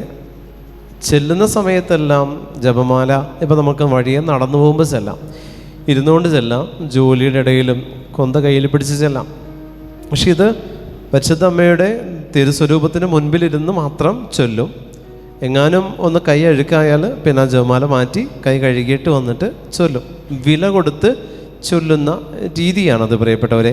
അപ്പോൾ നമ്മൾ ചൊല്ലുന്ന നമുക്ക് പല കാര്യങ്ങളിൽ ഒരേ സമയം വ്യാപൃതരായിക്കൊണ്ട് ജപമാലയും ചെല്ലാം. പക്ഷേ ആ ജപമാലയുടെ അഭിഷേകം മുഴുവൻ പല കാര്യങ്ങളിലേക്ക് സ്പ്രെഡായി പോകും. അപ്പോൾ അതുകൊണ്ട് ഈശോ പറയുന്നു, പല വിചാരം പ്രാർത്ഥനയിൽ വരുമ്പോൾ നിങ്ങളുടെ പ്രാർത്ഥനയ്ക്ക് നിങ്ങളിലല്ല കുഴപ്പം, ഈ പ്രാർത്ഥന പല വിചാരത്തിലേക്ക് സ്പ്രെഡാവുകയാണ്. ഇവർ ബലി അർപ്പിക്കാൻ നിങ്ങൾ ദേവാലയത്തിൽ നിൽക്കുമ്പോൾ, ബലി അർപ്പിക്കുമ്പോഴാണ് ഏറ്റവും കൂടുതൽ പല വിചാരം. കാരണം 77 വരപ്രസാദം കിട്ടുന്നത് പരിശുദ്ധ കുർബാനയിൽ മാത്രമാണ്. ഈ 77 വരപ്രസാദം കിട്ടാതിരിക്കാൻ 77 പല വിചാരവും തരാൻ പിശാചിനറിയാം. അപ്പോൾ അതുകൊണ്ട് 77 തലങ്ങളിലേക്ക് നമ്മുടെ ചിന്ത പോകും. 77 ഞാനൊരു കണക്ക് പറഞ്ഞതേ ഉള്ളൂ. കൃപ 77 കിട്ടും, പക്ഷേ പല വിചാരം അതിൽ മേലെയാണ്. അത്രയും തലങ്ങളിലേക്ക് നമ്മൾ പല വിചാരത്തോടുകൂടെ നമ്മൾ ബലിക്ക് വേണ്ടി ചെന്ന് നിൽക്കുമ്പോൾ, പ്രിയപ്പെട്ട ദൈവജനമേ, ഒന്ന് ഓർത്ത് നോക്കിയേ, ബലിയിൽ നിന്ന് നിങ്ങളുടെ ആത്മാവ് സ്വീകരിക്കേണ്ട അഭിഷേകം പല വിചാരമെന്ന് പറയുന്ന പല വിശ്വാസികളിലേക്ക് സ്പ്രെഡാവുകയാണ്, അതിനെ ഒഴിപ്പിക്കാൻ. അപ്പോൾ നിങ്ങൾ എന്തായി? നിങ്ങളൊന്നുമില്ലാത്ത അവസ്ഥയിൽ ഒരു എംറ്റി പോട്ട് കണക്കെയാണ് ബലിപീഠത്തിൽ നിന്ന് തിരിച്ചു പോരുന്നത്. കോരി എടുക്കാനായിട്ട് വന്നിട്ട് ഒന്നും നിറയാതെ പോയ അനുഭവത്തിൽ നിങ്ങൾ തിരിച്ചു പോവുക. ബലിയിൽ നിന്നൊന്നും നിങ്ങൾക്ക് കിട്ടിയതുമില്ല. അത് പല വിചാരമാണ്. ഈ പല വിചാരം തന്നതെന്താ? എന്നിലുള്ള ദൈവത്വത്തിൻ്റെ കുറവും എന്നിൽ വ്യക്തിത്വം ഇല്ലാത്തതുമല്ലേ പ്രിയപ്പെട്ടവരെ? എന്താണ് യഥാർത്ഥത്തിൽ പേഴ്സണാലിറ്റി? ഞാൻ ദൈവത്തിന് കൊടുക്കുന്നതാണ് എൻ്റെ പേഴ്സണാലിറ്റി. എൻ്റെ പേഴ്സണാലിറ്റി സ്പിരിച്വലും ഉണ്ട്, ഫിസിക്കലിയും ഉണ്ട്. ഞാൻ ലോകത്തോട് കാണിക്കുന്നത് സ്പിരിച്വൽ പേഴ്സണാലിറ്റി അല്ല. കാരണം അതെനിക്ക് തരം പോലെ മാറും പ്രിയപ്പെട്ടവരെ. അതാണ് എൻ്റെ പേഴ്സണാലിറ്റി. ലോകത്തോട്, ദൈവത്തോട് കാണിക്കുന്നത് വേറെയുമാണ്. കാരണം അവിടെ നിന്ന് എനിക്ക് എല്ലാ കാര്യങ്ങളും സാധിച്ച് കിട്ടാനുള്ളത് കൊണ്ട് സ്വർഗത്തോട് കാണിക്കുന്ന പേഴ്സണാലിറ്റി വേറൊന്നാ. അതാണ് ഞാൻ നേരത്തെ നിങ്ങളോട് പറഞ്ഞത്, നമ്മുടെയൊക്കെ ജീവിതം അഭിനയമാണ്. ഹല്ലേലൂയ, ഹല്ലേലൂയ, ഹല്ലേലൂയ. കണ്ണുനീരൊഴുക്കാൻ കർത്താവിൻ്റെ മുമ്പിൽ ചെല്ലും. കണ്ണുനീരൊഴുക്കുന്നവൻ്റെ മുന്നിൽ കണ്ണുനീര് കാണിക്കത്തുമില്ല. പ്രിയമുള്ള ദൈവജനമേ, കണ്ണുനീര് ഈശോയുടെ മുമ്പിൽ ഒഴുക്കുന്നത് എന്തുകൊണ്ടാണ്? കർത്താവിൻ്റെ നമ്മുടെ പാപങ്ങൾ ഓർത്തിട്ടല്ലല്ലോ, കാര്യം നേടിയെടുക്കാനല്ലേ. കാര്യം നേടിയെടുക്കാൻ കണ്ണുനീരിൻ്റെ ഒരു ബാക്ക് സപ്പോർട്ട് നല്ലതാണെന്ന് നമുക്കറിയാം. ദൈവത്തിൻ്റെ മുമ്പിൽ അതിനുവേണ്ടി നമ്മൾ കരയുന്നതാ. കാര്യം കാണാൻ കണ്ണുനീരൊഴുക്കുന്നതാ.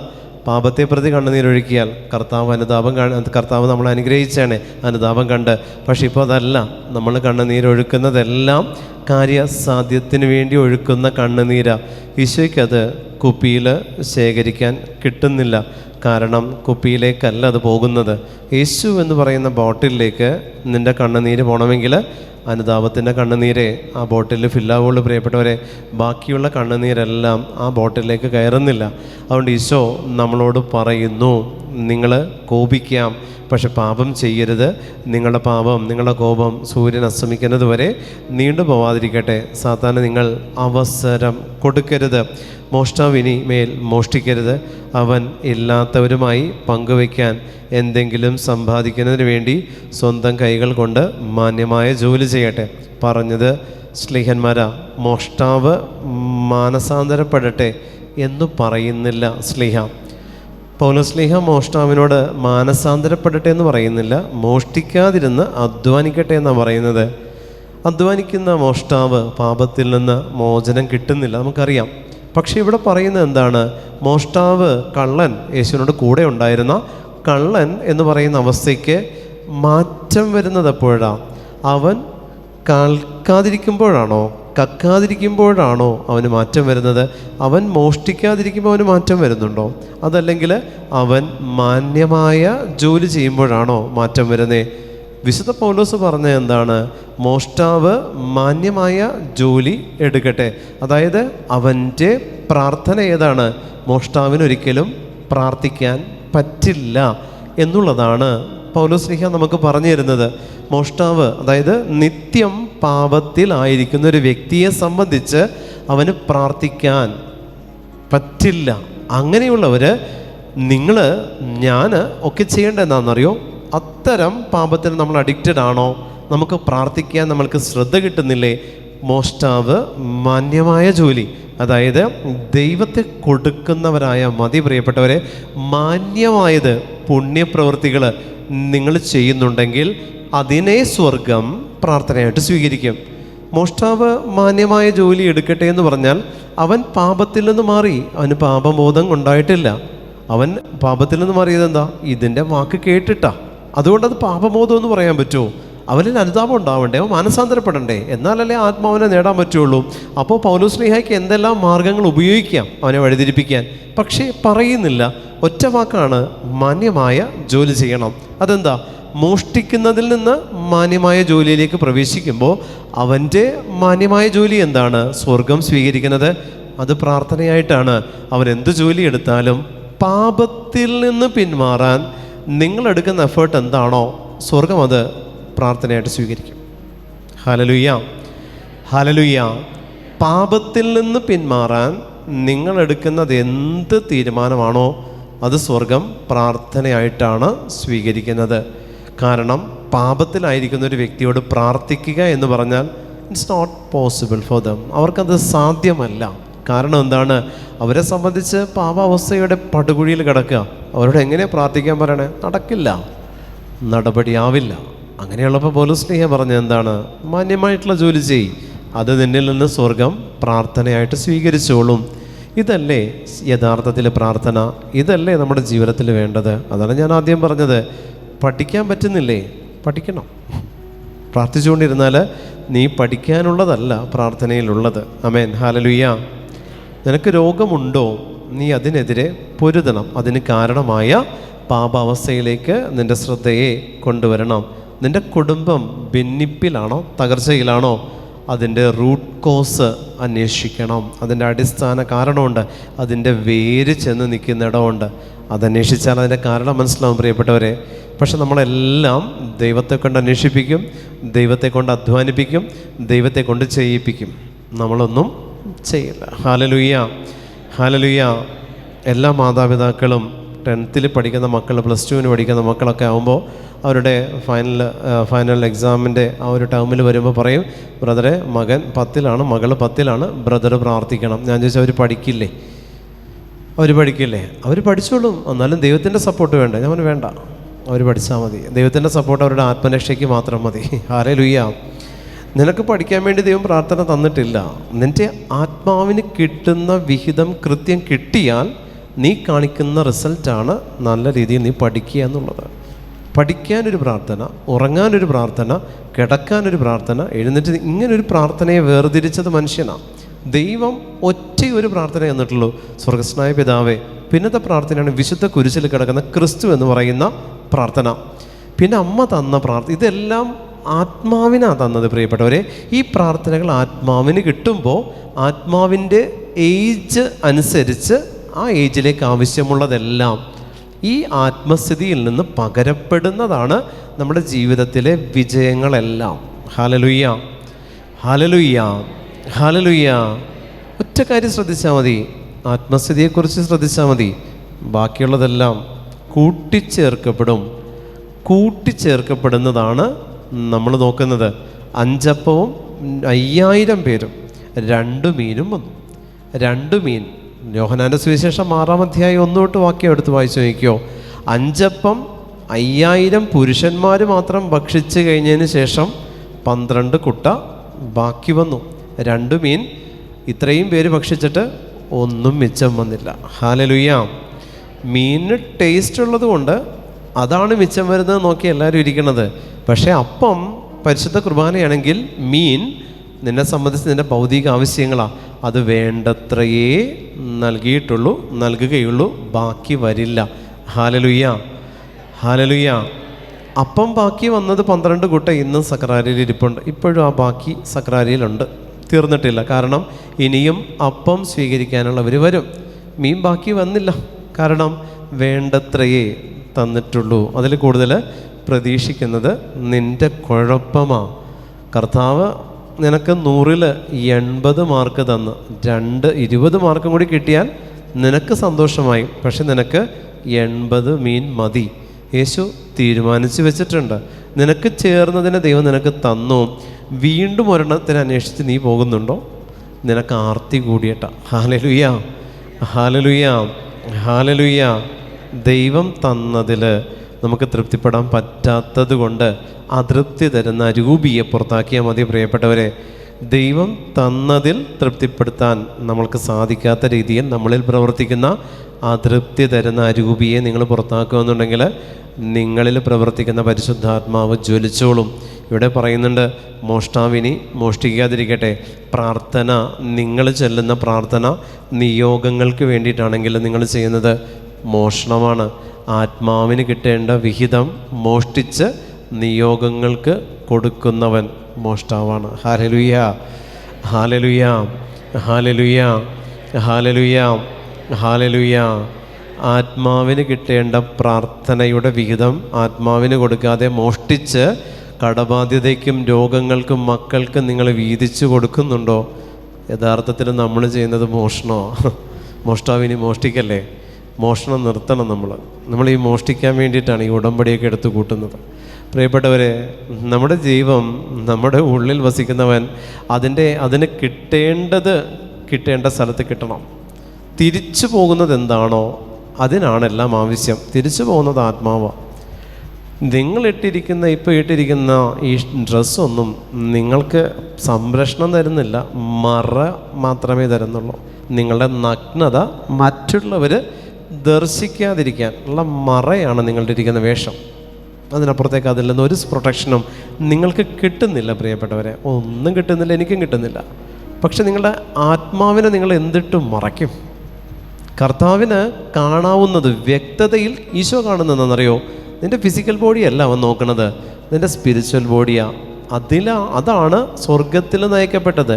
ഈ ഫിസിക്കൽ ബോഡി എൻ്റെ അപ്പനും അമ്മയും വിചാരിച്ചാൽ മതി, ഉണ്ടാക്കി തന്നതാ. അതിന് കർത്താവ് പണിയെടുത്തിട്ടില്ല. അപ്പനും അമ്മയും പണിയെടുത്തു, എനിക്ക് ഫിസിക്കൽ ബോഡി കിട്ടി.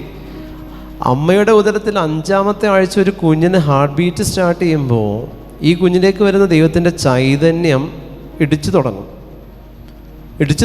പിന്നെ അവിടെ നിന്ന് അങ്ങോട്ട് ഈ ചൈതന്യത്തോടൊപ്പം ഈ ചൈതന്യത്തെ കാക്കുന്ന ഗാർഡിയൻ ഏഞ്ചൽ, കാവൽ മാലാഖ, ഈ കുഞ്ഞിന് വേണ്ടി ഒരു സമയം ഒരു വ്യക്തിയിൽ, അത് അമ്മയ്ക്ക് മാത്രം, അമ്മയുടെ ഉദരത്തിലൊരു കുഞ്ഞ് കൺസീവ് ആവുന്ന അമ്മയുടെ ഉദരത്തിലേക്ക് ഈ കുഞ്ഞിൻ്റെ ആത്മാവും അമ്മയുടെ ആത്മാവും ഒന്നിച്ചൊരു ശരീരത്തിൽ. ആലോചിച്ച് നോക്കിയേ, അമ്മ എന്ന് പറയുന്നത് അധികാരമാകുന്നത് അതുകൊണ്ടാണ്. ബാക്കി ഇത് വേർപെടുന്നത് വരെ ഈ 9 മാസക്കാലം അമ്മയ്ക്ക് പ്രാർത്ഥിക്കാൻ, അമ്മ എന്ന് പറയുന്ന ഒരു വികാരത്തിന് പ്രാർത്ഥിക്കാൻ ഏറ്റവും ബെസ്റ്റ് ടൈമാണ്. ഒരു സ്ത്രീയുടെ ജീവിതത്തിൽ പ്രാർത്ഥിക്കാൻ അവൾ കണ്ടെത്തുന്ന ഏറ്റവും ബെസ്റ്റ് ടൈം അവൾ കൺസീവ് ആയിരിക്കുന്ന സമയമാണ്.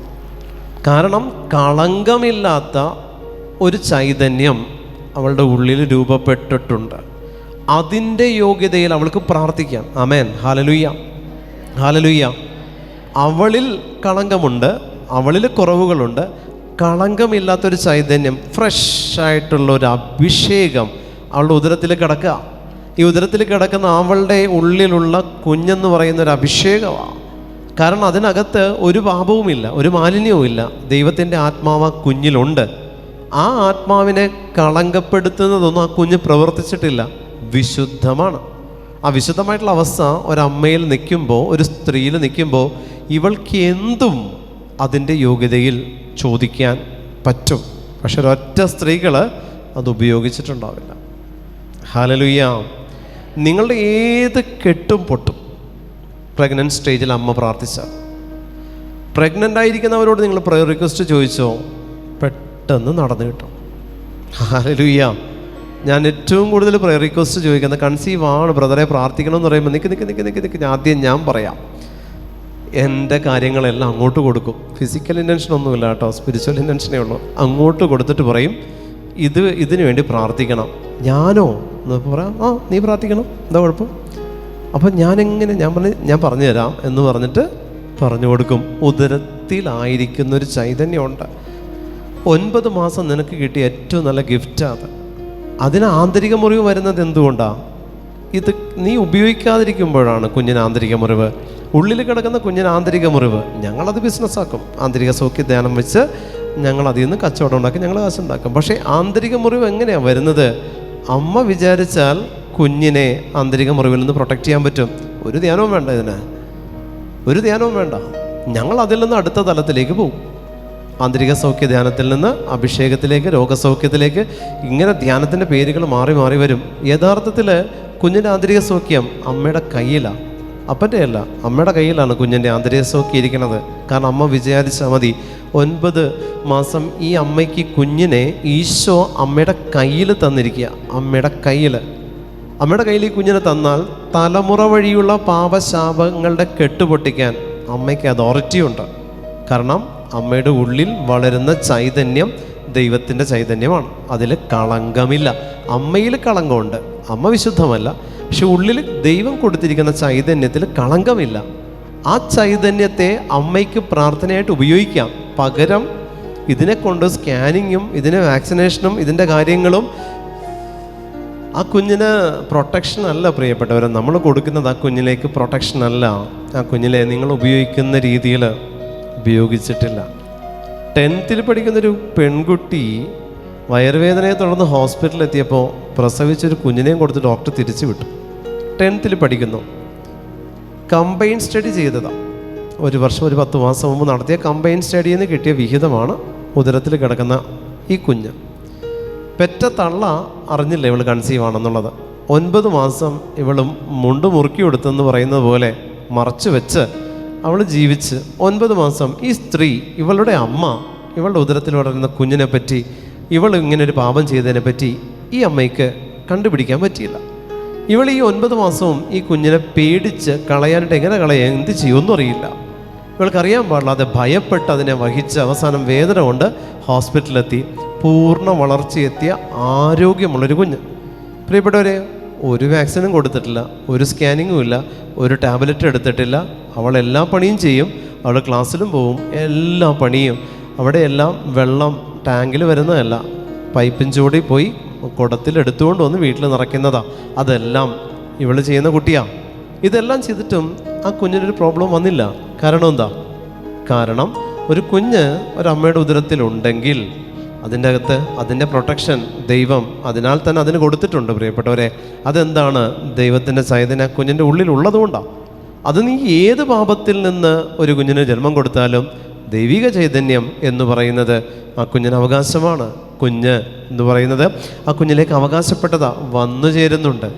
ഇതിനെ നമ്മൾ ലീഗലി, അതായത് വിവാഹം എന്ന് പറയുന്ന കൂദാശ വഴി ആശീർവദിക്കപ്പെട്ട് ഒന്നാക്കപ്പെട്ട ഒരു കുടുംബത്തിലെ ദമ്പതികൾ ഒരു കുഞ്ഞിനെ ആ ദമ്പതികളിലൂടെ ഈശോ അമ്മയുടെ ഉദരത്തിലേക്ക് കൊടുക്കുമ്പോൾ ഈ 9 മാസം കൊണ്ട് ഈ അമ്മ വിചാരിച്ചാൽ ആ ഭർത്താവിന് നല്ലൊരു ജോലി കിട്ടാൻ ഈ കുഞ്ഞിനെ വെച്ച് അമ്മയ്ക്ക് പ്രാർത്ഥിക്കാൻ പറ്റും.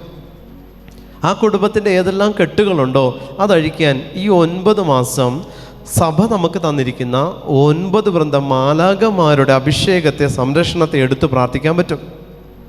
ഈ കുഞ്ഞിന് അമ്മ പറഞ്ഞു കൊടുക്കുന്ന പ്രാർത്ഥനകളെല്ലാം, ആ സമയത്ത് ഈ കുഞ്ഞിന് അമ്മ പഠിപ്പിക്കുന്ന പ്രാർത്ഥനകളെല്ലാം, കുഞ്ഞ് സ്വീകരിക്കുന്ന പ്രാർത്ഥനകളെല്ലാം ഈ കുഞ്ഞ് ഭാവിയിൽ പ്രസംഗിക്കും, പ്രവർത്തിക്കും.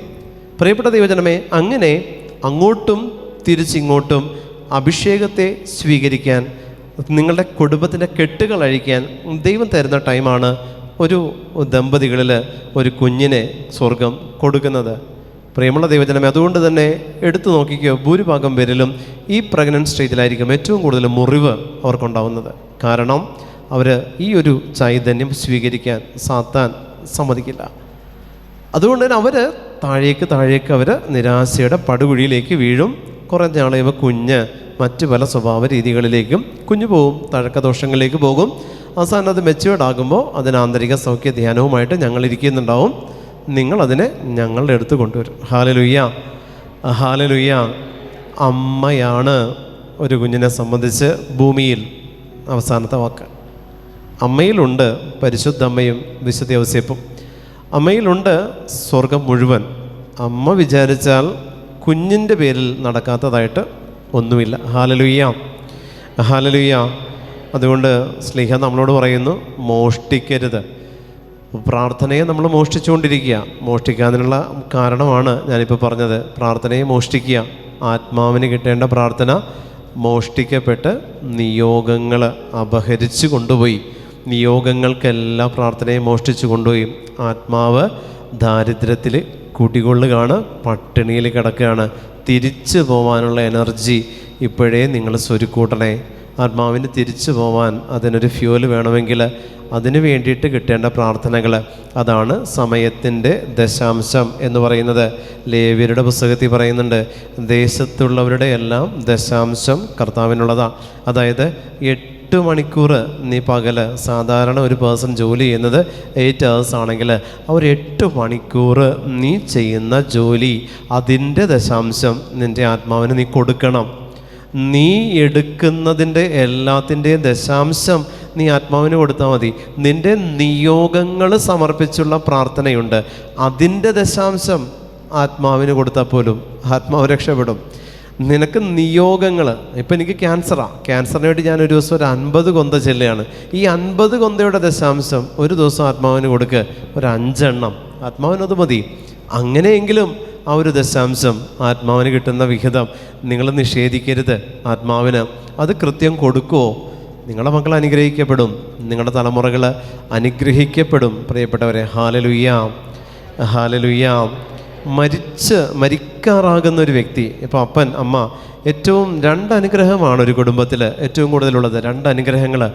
അതിലൊന്നാണ് ഞാൻ പറഞ്ഞില്ല, ഒരു കുഞ്ഞ് കടന്നു വരുന്നതും ഒരു വ്യക്തി മരിക്കാറായി കിടക്കുന്നതും. പ്രായമെത്തി മരിക്കാറായി കിടക്കുന്ന ഒരു വ്യക്തിയും അനുഗ്രഹമാണ്.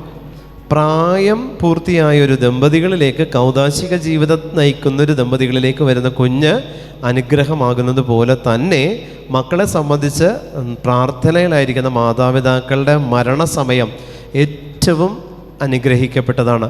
തലമുറയുടെ കെട്ടഴിച്ചു വിടാൻ ഏറ്റവും ബെസ്റ്റ് ടൈമാണ് പ്രായമായവരുടെ മരണസമയം. ഹല്ലേലൂയ, ഹല്ലേലൂയ, ഹല്ലേലൂയ. ചില പാപങ്ങൾ നമ്മൾ പറയാത്തിടത്താണ് തലമുറയിൽ നിന്ന് വിട്ടുവരുന്നത് നമ്മളിലേക്ക്. ഇപ്പം ഞാൻ മാരക പാപം ചെയ്തു, ഞാൻ കുമ്പസാരിക്കാതെ ഞാൻ മരിച്ചു, അതെൻ്റെ മക്കൾ പിഴ ഒടുക്കണം, അത്രയേ ഉള്ളൂ. അതാണ് പൂർവികതയിൽ നിന്ന് കിട്ടുന്ന മുതൽ.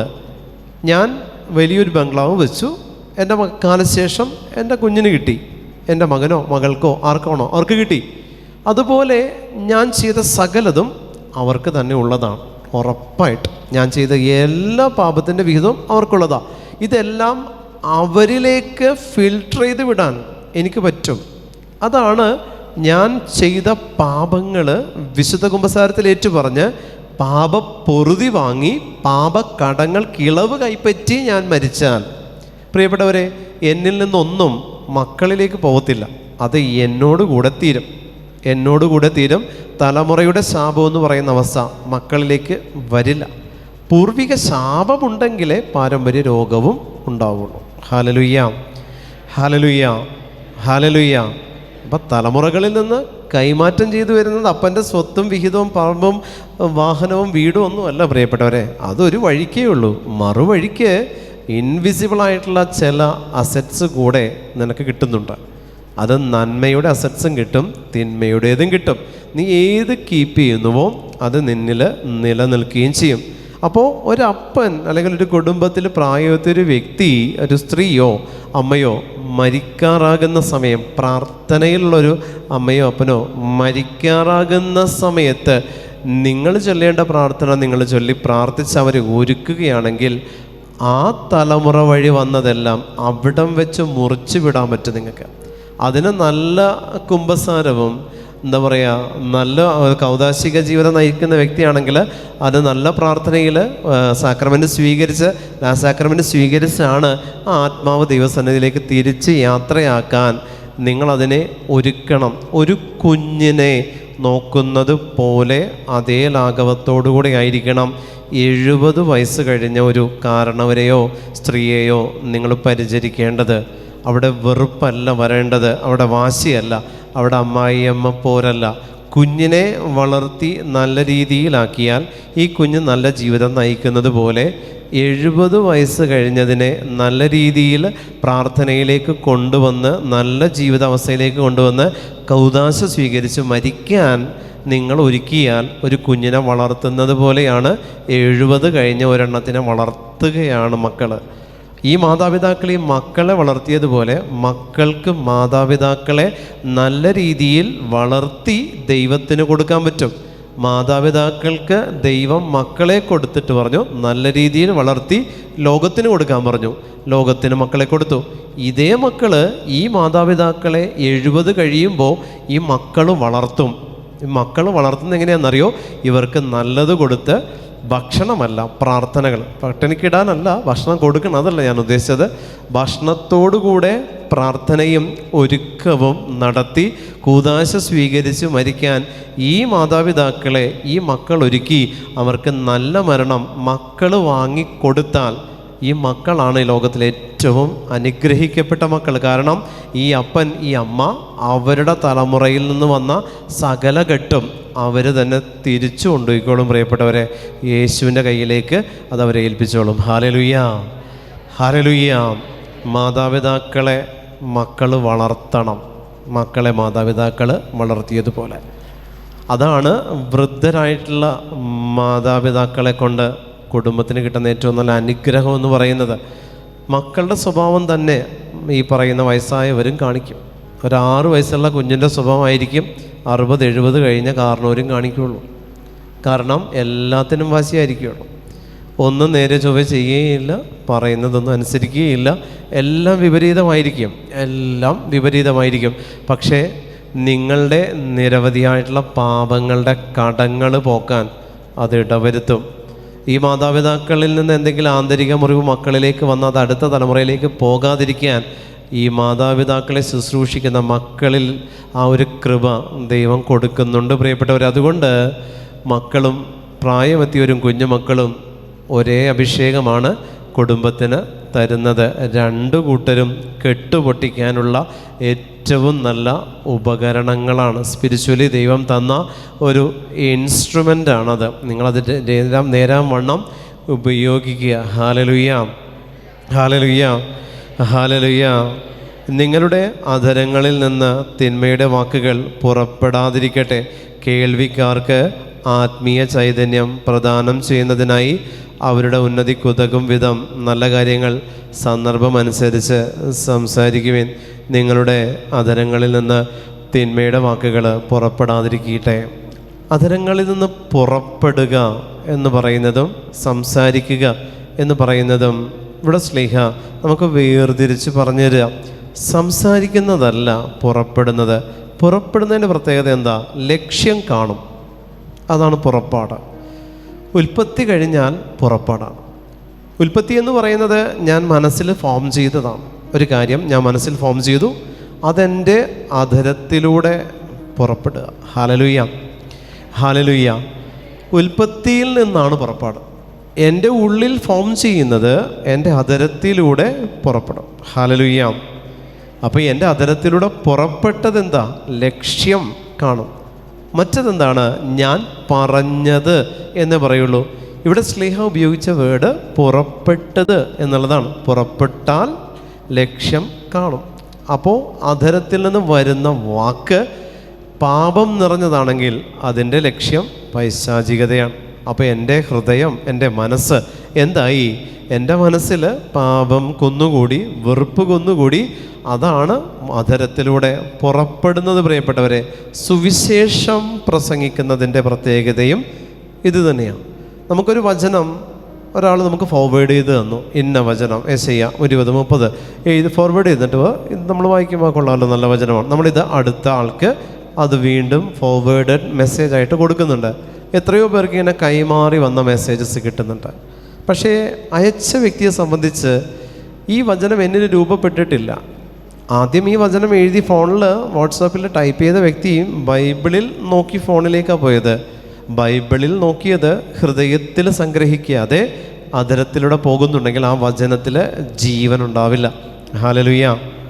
പ്രസംഗിക്കാൻ പറ്റും, ആർക്കും ഈസിയാണ്. ബൈബിൾ എടുത്ത് വെച്ചിട്ട് ഇതുപോലെ പറയാൻ ആർക്കും പറ്റും, ഒരു തടസ്സവും ഇല്ല. എഴുത്തും വായന അറിഞ്ഞാൽ മതി, സ്റ്റേജ് ഫിയർ ഉണ്ടാവാതിരുന്നാൽ മതി, പ്രസംഗിക്കാൻ പറ്റും. പക്ഷെ അത് അഭിഷേകമാകണമെന്നുണ്ടെങ്കിൽ ഇത് ഉള്ളിൽ മാംസം ധരിച്ചിട്ട് അധരത്തിലൂടെ പുറത്തു വന്നാലേ അഭിഷേകമാകുള്ളൂ. ഇത് തന്നെയാണ് ഇവിടെ പൗലോസ്ലീഹ നമ്മളോട് പറഞ്ഞു തരുന്നത്. നിൻ്റെ അധരത്തിൽ നിന്ന് പുറപ്പെടുന്നത് മറ്റൊരാൾക്ക് മുറിവുണ്ടാക്കരുത്. ഇതും കുടുംബത്തെക്കുറിച്ചാണ്. അധരത്തിൽ നിന്ന് പുറപ്പെടുന്നത് മറ്റൊരാൾക്ക് മുറിവുണ്ടാക്കുന്നതും കുടുംബത്തെക്കുറിച്ചാണ്. കുടുംബത്തിൽ നിങ്ങളുടെ സംസാരം മറ്റൊരാൾക്ക് മുറിവുണ്ടാക്കുന്നുണ്ടെങ്കിൽ അതിന് കാരണം എന്താ? നിങ്ങളുടെ അധരമല്ല കാരണം, അധരത്തിൽ നിന്ന് പുറപ്പെടുന്ന വാക്ക് സ്ഥിതി ചെയ്യുന്ന ഹൃദയമാണതിന് കാരണം. അതുകൊണ്ട് ഈശോ നമ്മളോട് പറയുന്ന ഹൃദയത്തെ വിശുദ്ധീകരിക്കണം. പ്രിയപ്പെട്ടവരെ, നിങ്ങളെ പല കെട്ടുകളും അഴിയണമെങ്കിലും പരിശുദ്ധാത്മാവ് നിറയണമെങ്കിലും ഹൃദയത്തെ വിശുദ്ധീകരിച്ചേ പറ്റൂ. ഹൃദയത്തെ വിശുദ്ധീകരിക്കാത്തിടത്ത് അധരം കെട്ട വാക്കുകളെ പറയുള്ളൂ, കെട്ടതേ പറയുള്ളൂ. നല്ലതൊന്നും അധരത്തിൽ നിന്ന് പുറത്തു വരികയുമില്ല. ഹൃദയം വിശുദ്ധീകരിക്കപ്പെട്ടില്ലെങ്കിൽ ശരീരത്തിന് എന്നും രോഗങ്ങൾ മാറാതെ കിടക്കുന്നതിനും കാരണം ഇത് തന്നെയാണ്. ബ്ലഡ് സർക്കുലേഷൻ കൂടണം. യേശുവിൻ്റെ തിരുരക്തത്തിൻ്റെ സർക്കുലേഷൻ നിൻ്റെ ആത്മാവിൽ കൂടിയില്ലെങ്കിൽ നിൻ്റെ ശരീരം കെട്ടുപോകും. ഹല്ലേലൂയ, ഹല്ലേലൂയ. അഭിഷേകത്തോടെ ഹല്ലേലൂയ.